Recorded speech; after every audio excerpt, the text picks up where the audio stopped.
Hey, what's up, party people? This is another edition of the Super BB Show. Today is June 27th. What's up, son of Jarrell? What up? What's up, Saki? Hi. How's it going? Great. Hey, we have a special show today. We do? That's right. Every day is special, man. Joey Gold from the Get Right Gang is on the show today. Are you kidding? Wow. What's up, Joey Gold? Nothing. What's going on? We're going to have a mind-blowing show today. You know, there are a lot of people in the b-boy world that follow Joey Gold, that have seen him on video clips and appreciate, Joey's style and dancing. And there are a lot of followers, Joey Gold followers in San Diego as well. Yep. So that's kind of why we're glad you're on the show today. That's all actually very surprising for me because, I haven't really been dancing for over a year now. But for the vast majority of the time that I was dancing, it seemed like nobody ever gave a shit about what I was doing. I basically got no response almost the entire time I was dancing, except from people I was close to, obviously. Like the Rock So Fresh guys?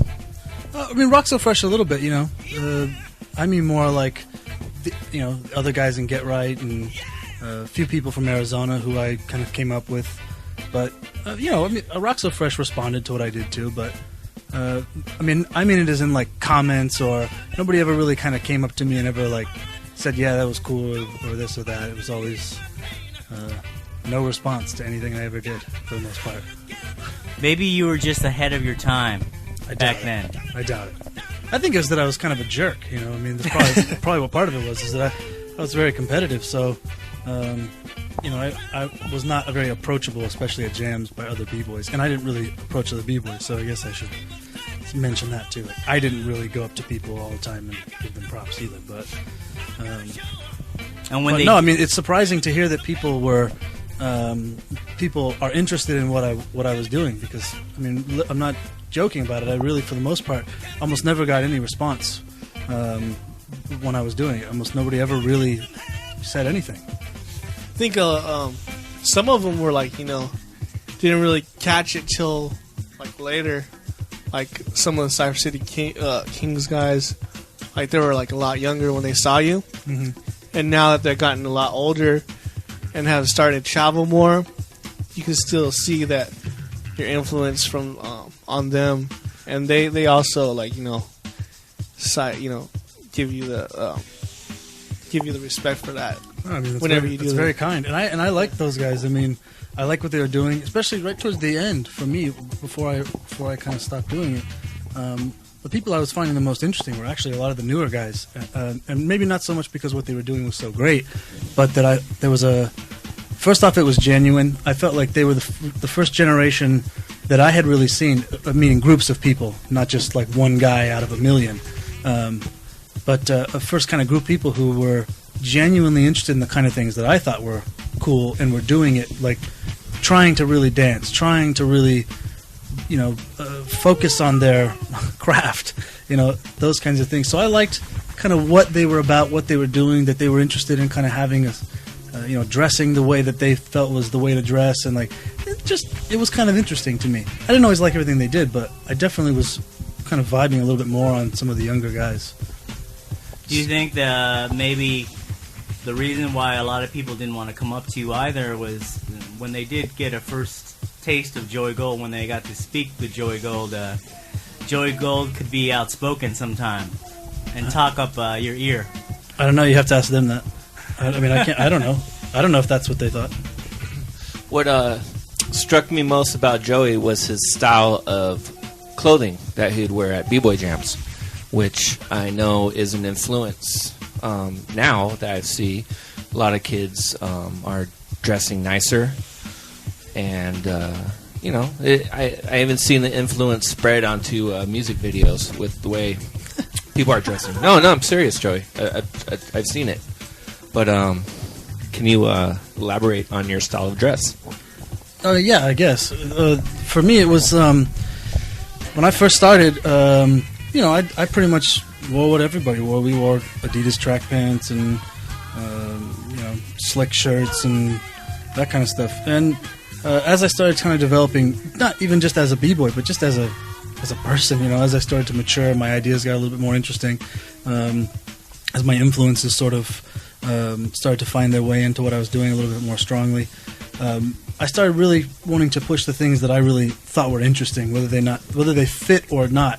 I thought that what you could do as a dancer was you could make things fit what you were doing. Meaning you could take moves from other styles, but you just had to know how to make them into b-boy moves. You couldn't just do them the way they were. And the same thing with dress.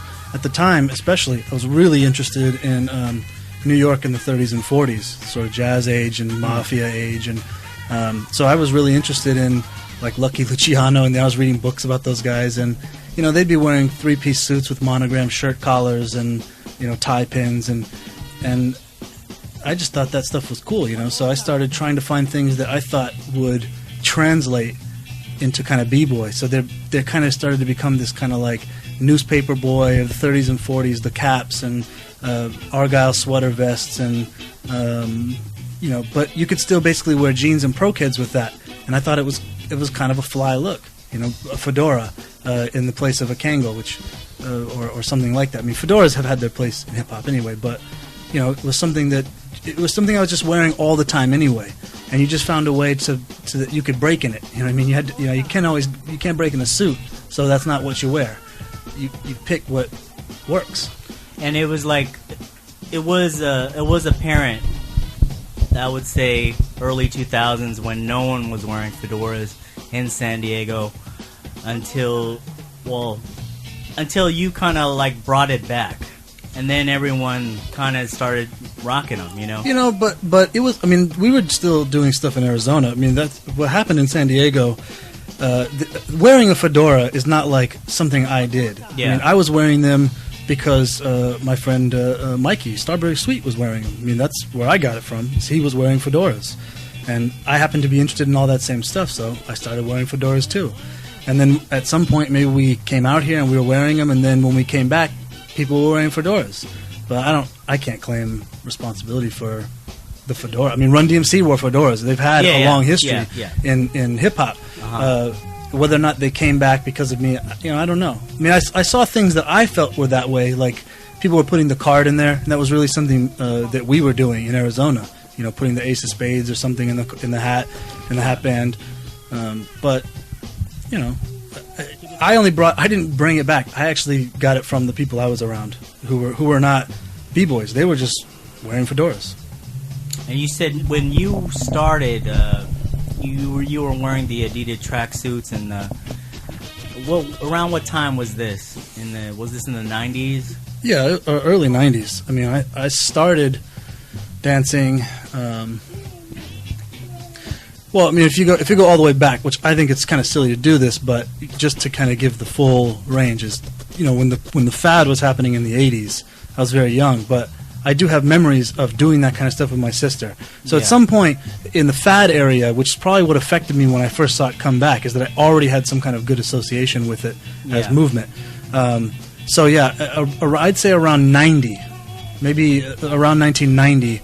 Or 91, 92. I started kind of seeing it peripherally in the Phoenix area, and then 91, 92, I started flirting with it. So at that time, I was wearing all that stuff. And you were much baggier though. You know what I mean? Like I was wearing like a size 3X tracksuit. Hip hop style. Hip hop style, yeah. And who were you breaking with back then? Were you just breaking alone, or were you in a crew in the 90s?